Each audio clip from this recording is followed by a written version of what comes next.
Have you heard of the American Party of Labor? They look pretty legit. Yes, I have heard of them. Actually, I've done most of their recommended reading list. It's funny you mention that because one of the criticisms of them was, you know what, let's go into it right now. I actually pulled it for this stream. We might as well just go into it. That's about as good a segue as any. Where did I stick this? So this is like kind of the main criticism that I've heard of them, and I thought we would just air it out on the channel. Let's get into this. So I have read this article before. This is from the Red Phoenix newspaper of the American Party of Labor. I gotta squint for this one. The text is really small. All right, so the article is called "Clearing the Air on Infantile U.S. Gun Culture: Marx Revisited" by Ian Ox and June Vass. In the wake of the unprecedented, and this is just from last August, so less than a year. In the wake of the unprecedented increase in deadly mass shootings across the U.S. over the last decade, we in the American Party of Labor found it necessary to put forward a dialectical materialist analysis of the ongoing gun violence problem within the U.S., demonstrating the connections between the social alienation intrinsic to capitalism, right-wing extremism, and the fetishized gun culture that predominates within our society. After the publication of this analysis, the APL put forward two more articles on the issue, an editorial on sensible gun reform regulations, and another analyzing the history and relevance of the Second Amendment to the U.S. Constitution. There is one more subject concerning firearms that we as a party would like to address at this time. A specific quote from Karl Marx, which many people within U.S. socialist and communist circles use to justify lax gun regulations across the country. If you have been around the socialist and communist movement for some time, you have probably seen or heard people use the phrase "under no pretext" in opposition to the idea of instituting regulations on the sales and purchases of firearms within the U.S. The slogan "under no pretext," which is itself not an analysis of the firearms crisis faced in the U.S., obviously, I don't think anyone would say that it was, is a shorthand version of an excerpt from Karl Marx's address of the Central Committee to the Communist League, written in 1850, the full passage of which reads, and that's on the next screen. While I'm bringing that up, I want to point out, I did that one on the channel a while back. I also personally have no sentimental attachment to guns whatsoever. I grew up in one of the... Oops, that's the wrong one. I personally grew up in one of the households which make up a majority of this country that didn't own a gun. So I didn't grow up with guns. I didn't grow up like hunting and stuff like that. I have absolutely no sentimental attachment to them. However, I think that the analysis that they're going to do is flawed. I also don't read the 1850 address to the Communist League in the same way that they are. But anyway, so they take a quote, to be able forcefully and threateningly to oppose the bourgeois democratic party, whose betrayal of the workers will begin with their very first hour of victory. And so the context for this is the 1848 revolutions in Europe and Germany specifically. And Marx and Engels were telling the communist movement, the workers' movement at that time, to basically start getting organized immediately, because as soon as this bourgeois revolution is complete, the bourgeoisie, the capitalists that rose to power to do their revolution on the basis that they're going to be freedom fighters for the whole of society, well, actually, they're going to pull back those privileges to themselves, and they'll start screwing you over. So what was their solution? Basically, start opposing them from day one while their government is still weak. This is exactly what they did in Russia later, after this theory had time to disseminate and really be digested. I think that Russia was perfectly poised, and if you read this, this is basically exactly, in my opinion, what happened in the Russian Revolution. But anyway, this was way before that, like 60 years before that, or even longer. So, the whole proletariat must be armed at once with muskets, rifles, cannon, and ammunition, and the revival of the old-style citizens' militia directed against the workers must be opposed. Where the formation of this militia can't be prevented, the workers must try to organize themselves independently as a proletarian guard, with elected leaders and with their own elected general staff. They must try to place themselves not under the orders of the state authority, but of the revolutionary local councils set up by the workers. And then they bolded this. Actually, they kind of do a lot of passive-aggressive bolding in here. But where the workers are employed by the state, they must arm and organize themselves into special corps with elected leaders, or as a part of the proletarian guard. Under no pretext should arms and ammunition be surrendered. Any attempt to disarm the workers must be frustrated by force if necessary. The destruction of the bourgeois democrats' influence over the workers and the enforcement of conditions which will compromise the rule of bourgeois democracy, which is for the moment inevitable and must make it as difficult as possible. These are the main points which the proletariat, and therefore the Communist League, must keep in mind during and after the approaching uprising, unquote. So basically, Marx and Engels were saying, look, for the time being, we can't stop the bourgeoisie from taking over, but once they do, we can get organized and arm ourselves and try to sabotage their new government as much as we possibly can, forming workers' councils alongside it. Again, this is like the Soviets. It's exactly what did happen in Russia later. And so basically try to undermine the bourgeois government, which you can't stop it from forming, but you can stop it from taking off once it is formed. All right, so that to me is the context here. Continuing. So back to APL, it is important to note that the context in which Marx wrote the above quote is always alienated from the shorthand version of the excerpt when used as a slogan by people on the U.S. left who oppose firearm regulations. Well, so, no, I mean, I present, not always, because I presented that in full context, and I think it's very clear from the it's not a context you actually have to hide at all. The entirety of the address, sourced above, was written in 1850, 2 years into the ongoing revolutionary struggles across Europe, and particularly referenced the then ongoing class struggle in the German states between the bourgeoisie, which is the party that was taken over, and the proletariat. Okay, I mean, that's a struggle that goes on in any capitalist country, but yeah. Understandably, this was a particular moment in that history, yeah. This passage was deliberately prefaced with the context in the coming revolutionary struggle. Okay. Do we still have a coming revolutionary struggle? Yeah. So anyway, as the middle segment of a three-part chronology of events, separating the tactics Marx deemed necessary before, during, and after the revolutionary struggle. To be clear, the above-quoted passage falls into the second of three categories, that period of open, bloody conflicts, which we haven't had yet in this country, at least not strictly between proletariat and bourgeoisie on a open nationwide basis, but anyway. After, quote, the creation of an independent organization of the Workers' Party, with every one of its communes a center and nucleus of workers' organizations, unquote. Thus, Marx's later insistence to frustrate, quote, any attempt to disarm the workers is not a universal or immutable decree that every member of the working class should have full and open access to any firearm at any times, but a realization that during the violent rupture of open revolutionary insurrection, the proletariat must be able to defend itself from its class enemies, assuming that by that time we will have already organized ourselves and built the necessary structural foundation to do so. So I agree. The thing about this, though, is so all of this in the United States, like, I mean, the bourgeois revolution already happened, back in the late 18th century here. So that's long gone. We're now into decaying imperialism. So we're in a totally different historical period, but we still haven't had a proletarian revolution. So all of this is still at some point in our future, right? So this is something that we still have not contended with, but if Marx's theory is correct, we eventually will be contending with it. So keep that in mind just as we go forward, because I think that while they're not entirely wrong about that, there's a logical flaw here. So, and we might or might not like that there's a logical flaw in it, but I think that there objectively is a logical flaw in it. So we will discuss what this actually means. So quoting Marx again, where the formation of this anti-worker militia cannot be prevented, the workers must try to organize themselves independently as a proletarian guard, with elected leaders and with their own elected general staff. They must try to place themselves not under the orders of the state authority, but of the revolutionary local councils set up by the workers, unquote. Yeah, so these are still things that are ahead of us at some point in history.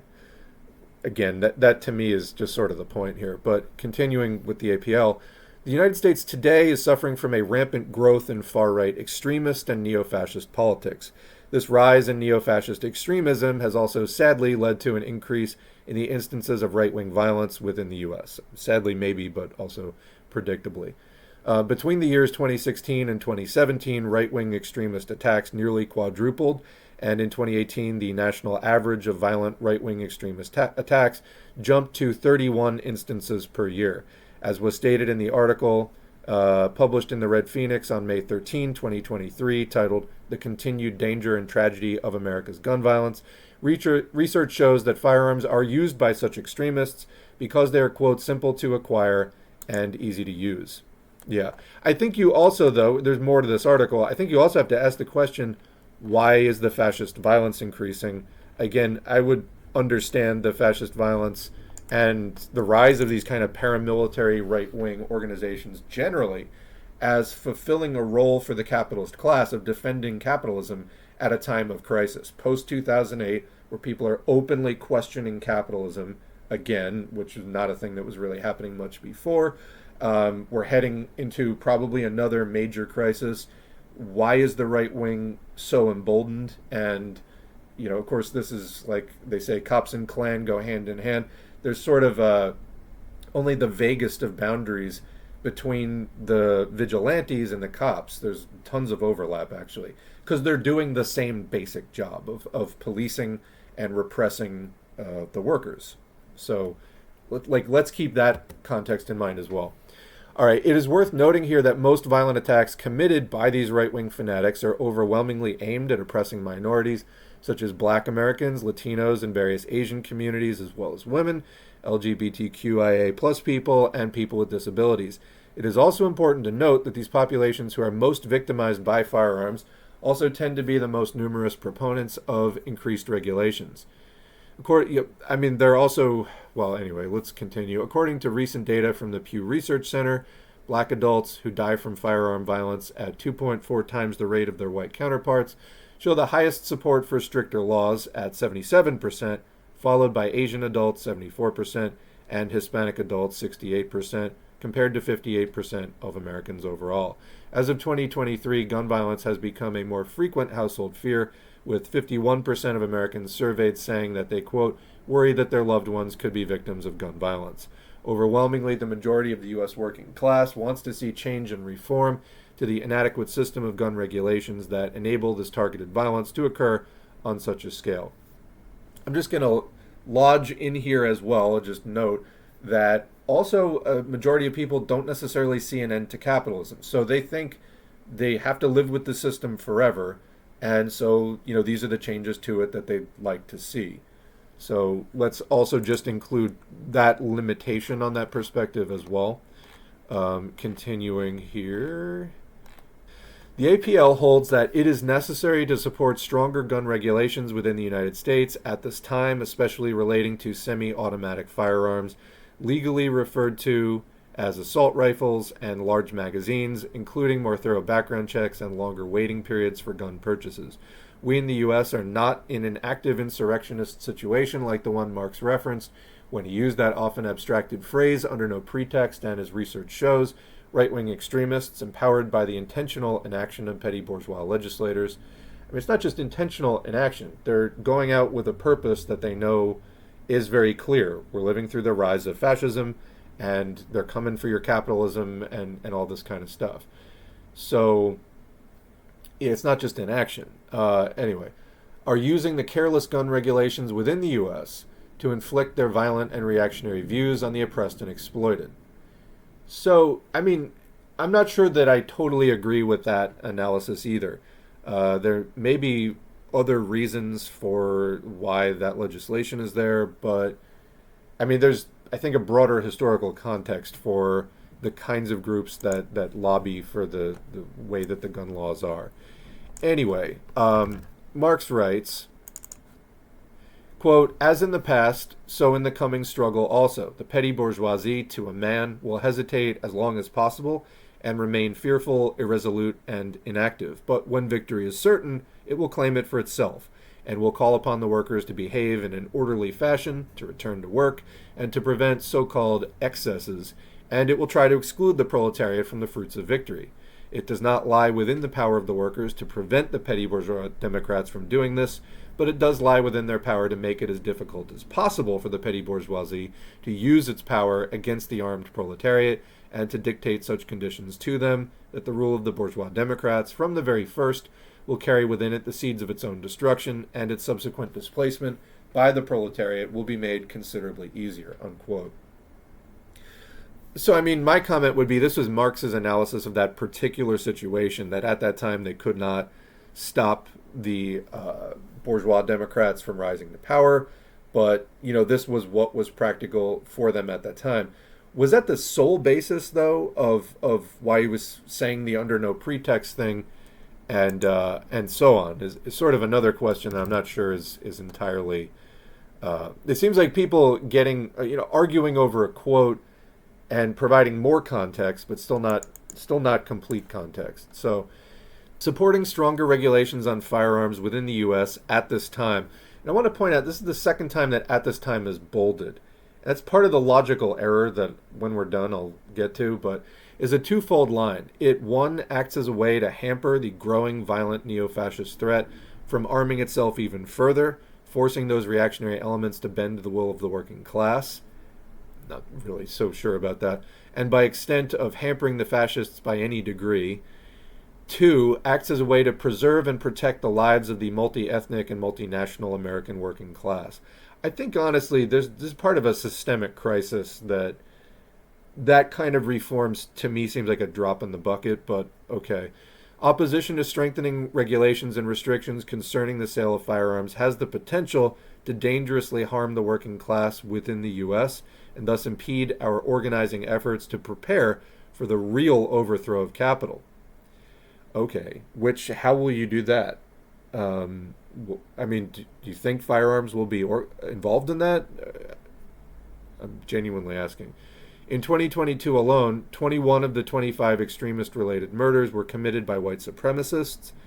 Yes, fascists are violent, which again showcases the need to curtail the ability for the right-wing and neo-fascists to continuously arm themselves at the same rate as they've already been able to do so. Let me ask also, I mean, given that we can't get anything passed, we can't get universal health care, we can't get all kinds of things passed, do we think that this is going to get passed? If so, why even write the article? I'm not entirely sure where this is coming from, but over the course of the coming years of class struggle in the U.S., there will be phases that have strategic importance in relation to firearms depending on the developing material conditions in our society. Again, bolded, right now, the current and immediate phase of the working class struggle demands, in relation to firearms, that the focus be on curtailing the prevalence of mass shootings and gun-related violence that disproportionately affects various minority communities within the U.S. working class. The social trauma imposed on the American public by these attacks not only alienates the people at large from radical organizational solutions to this terror due to negative associations with, quote, extremism. You're not going to beat that, I'm sorry. But also foments an aversion to politics in general. This phase, as previously stated, is concerned with combating the growing violent danger of right-wing extremism by fighting for stronger regulations on the sale of firearms, particularly semi-automatic weapons or, quote, assault rifles, increasing waiting periods for gun purchases, and limiting the sale of large and extended magazines. The U.S. working class needs to win victories against the neo-fascist danger in various forms. However, as stated in our recent article, The Continued Danger and Tragedy of America's Gun Violence, quote, with capitalism's inherent alienating nature, the threat of right-wing extremism and mass shootings will never be truly averted. Okay, I mean, we agree on that. I think fascists are going to probably find a way, even if you manage to pass these things. Until capitalism itself is overthrown and replaced with a socialist system where the working people have control over society and will not just limit the contradictions inherent to capitalism, but will negate their existence altogether, unquote. Okay, I mean, it's like you're saying the things that you need to say, and I run a channel, I get it, but does this ultimately add up to much is kind of my question. Therefore, the long-term tasks of the struggle will over time enter a different phase, one in which the working class is not simply in a state of defense, but in a position of strategic offense. At such a stage, the relation of the working class to firearm regulations will take new tactical shape. And so this is kind of what I'm coming back to. Do you really think if you fight for the regulations now, you're going to be able to repeal them because you want to do a revolution? Honestly, I mean, that's what seems to be the logical flaw in this to me, is the kind of at this current stage, in this phase, okay, you passed the regulations. Do you think that they will let you repeal? Well, first of all, I doubt they're going to pass them. Let's say that they do. I don't think it's going to really curtail fascist violence. We're just in way over our heads for fascist violence at this particular point. Right now, it needs to be combated on so many fronts, and this to me almost seems like one of the least likely channels to like combating it. But um, you have it passed now, and I get you're not calling for like a complete ban. I get it. So I don't think it's like that extreme what you're saying. Yes, like the Democratic Party has been calling for things like this for a long time. It hasn't been done. Um, when you feel that we're in a different phase and it's the position of strategic offense, do you think you're going to be able to like repeal these, or do you think that what you're left with after the regulations will actually be sufficient for your needs? And if it would be, then why wouldn't it be sufficient for fascists now? What you're leaving them with? So that's really what I just don't get about this, and what I was calling the logical flaw is like, okay, so you want to regulate them now, but you think you will deregulate them later, or if not, then and that this is a sufficient amount of firearms, wouldn't it also be sufficient for the right wing? So would this actually change anything? And also, I mean, just practically speaking right now, no one is listening to us. So why even publish this? I just don't get it. Anyway, however, until that phase in the revolutionary struggle is reached, a position of strategic offense, the infantile response of abstractly sloganeering Marx's under no pretext quote, while alienating it from its intended usage. I don't actually think it is alienated from that, but anyway.